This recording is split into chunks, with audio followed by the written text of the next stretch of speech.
अफजल खान शामियान्यातून विराजमान झाला। अफजल खानासोबत सय्यद बंडा होता। सय्यद बंडा म्हणजे पिळदार शरीराचा आणि त्याच्याबरोबर कृष्णाजी भास्कर कुलकर्णी सुद्धा वकील होते। आणि त्यानंतर महाराज आले जगदंब जगदंब करी। महाराजांसोबत 10 अंगरक्षक होते। संभाजी गावजी कोंडाळकर, कांताजी इंगडे, कोंडाजी कंक, यसाचे कंक, कृष्णाचे गाव गायकवाड, सुरजी काटके, जेवा माला, पिसाजी मुरुंबा, संभाजी करवर, इब्राहिम सिंधियाचे 10 अंगरक्षक महाराजांसोबत होते।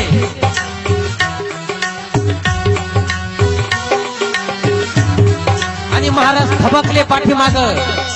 महाराजांनी लांबून पाहिलं, जासूसाला विचारलं शामियानात कोण कोण आहे।